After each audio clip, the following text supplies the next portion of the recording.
questions? Patrick, when it comes to an opponent switching gears at quarterback, kind of at the time that they did, how much does that make you not necessarily throw out the game plan, but actually revisit it and change it up? Plenty of time to adjust, but we always take time to make sure that we think about both quarterbacks or three quarterbacks based on the roster, how it's situated. But just plenty of time. I think it came out Monday morning or something like that. So plenty of time to adjust if we had to make any adjustments. So you guys created a turnover that proved to be a big factor in the game on Sunday. Excuse me, but it was the first one that you've gotten. Is there room for this defense? Do you feel you're close to creating some? That's the plan.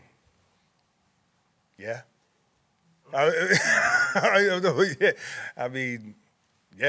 That's the plan. I guess you can't force it, but are there things that you guys feel you're doing that we're The biggest thing for us on defense, people talk about turnovers. For us, the right mindset for it is takeaways. We want to take the ball away. We know how much they're going to cherish the ball. That's the most important thing that any offensive coach is going to talk to the offensive side of the ball. So in order for us to think that they're going to just turn it over, that wouldn't be responsible by those guys, and they're professionals. So if you want the ball, you got to go take the ball away. That's the attitude that any defensive player, any good defensive player I've been around, the guys that we're talking about, in terms of our defense. So the point is to go take the ball away on defense, takeaways, not necessarily turnovers. So in terms of what we're trying to strive to, we want to take the ball away from the offense. On that play, I know Robert gets credited with the interception, and rightfully so, but Ja'Cory makes a really good play of communicating for I think it was Jack to take the wide receiver that was going in motion, and he sits in coverage and makes a break on the ball. Is that kind of a continuation of his development on the mental side, not just the physical side? There's so much more interesting things to talk about with Carolina, right, guys?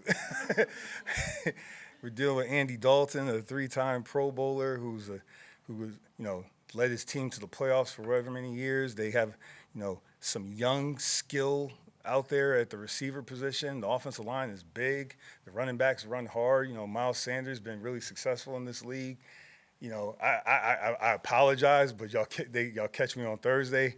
I mean, we're working on a bunch of stuff, whether it's communication, post-snap, pre-snap, leverage and man-to-man coverage, different tools we could use in man-to-man, whether it was man or whether it was a version of zone. But, there's so many more interesting things to talk about right now on Thursday. I apologize, but right now to talk about with Carolina, that I'm looking forward to the challenge with these guys coming in. And, they're going to have a sense of urgency about them.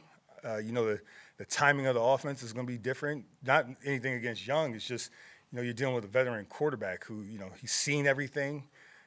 Disguise is going to be critical. We're going to have to do a good job there. They ran the ball last week. I think they averaged 5 yards a carry.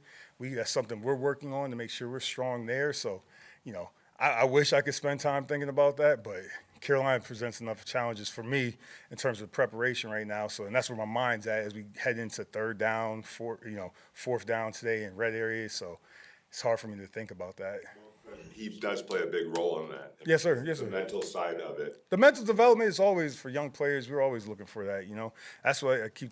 I tell you guys we're teachers, and we're trying to develop them mentally, emotionally. AJ and those guys do a good job of developing physically. We're trying to work on their motor mechanics in terms of how we coach them. Football position, that's going to be critical, especially these first quarter of the season. There's a lot of bad football that goes on out there. A lot of it's because of penalties or, poor football position, poor eyes, poor base, and we're trying to improve all that right now as we start to really hone in on our fundamentals of live football so we could take that throughout the season. I guess we're on the topic of those cornerbacks. They have, some veteran guys like Deontay Johnson and Adam Thielen that they have to worry about. How much of a task do those two guys with, the level of experience they have bring to a young secondary? Each Sunday's different, but they have it on tape that they've been successful. Both have been considered go-to guys in critical situations, whether it's third down, red area, 2-minute.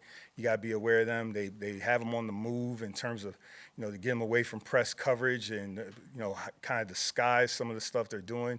Real similar to some of the stuff they did at Tampa Bay when the head coach / play caller did stuff with Godwin and Mike Evans. So it presents a lot of challenges. You're dealing with speed and you're dealing with a really savvy possession receiver that's seen a whole bunch thrown at him throughout his career. So it's a lot of challenges, not just for our players, but for me as a play caller, it's a lot of challenges.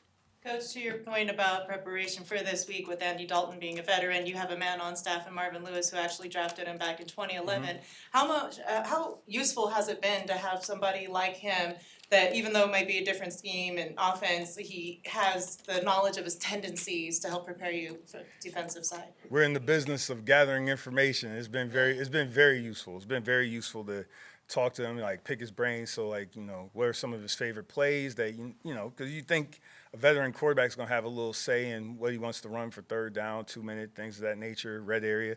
So were there any go-to plays he had, what did he struggle with? So going through that process, that's always useful. We're always trying to gather information to make the best decision how to deploy our guys out there.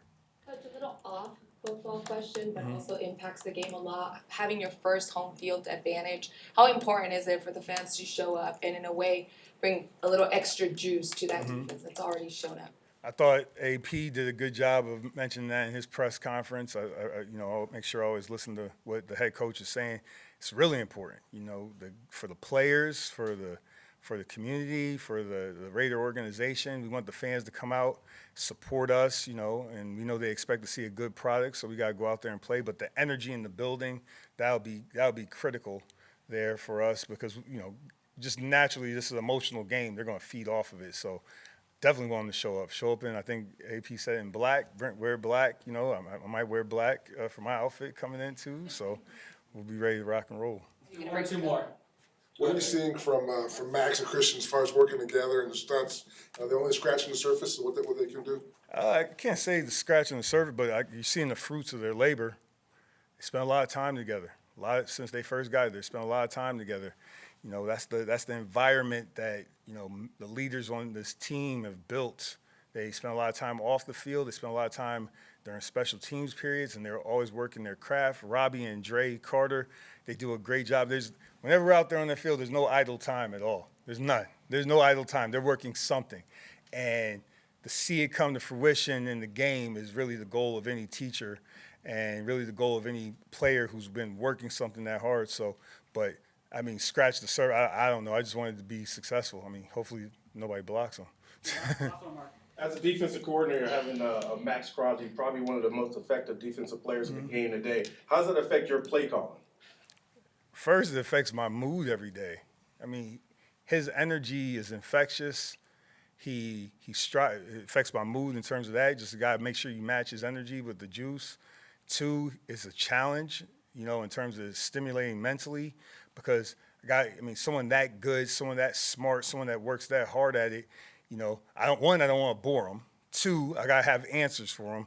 3, I got to find ways to keep it going because he is a game wrecker, figure out ways to single him up, to create those advantages for us. So, emotionally, mentally, and then in terms of play calling, that's the last thing on my mind in terms of his influence there. But I get is more, it's just such a pleasure to be around him in terms of whether it's professional growth, my emotional growth, leadership, in terms of learning how to, deal with the play, how to work with a player of that caliber. I couldn't be more thankful of the fact that in the last 3 years he's been in my life and how he's affected me. He's right there on my Mount Rushmore of players that I've learned from in this league that have made me a better player, better man, better coach, and a better man. So I'm real appreciative of that. But the play calling part would be the last thing.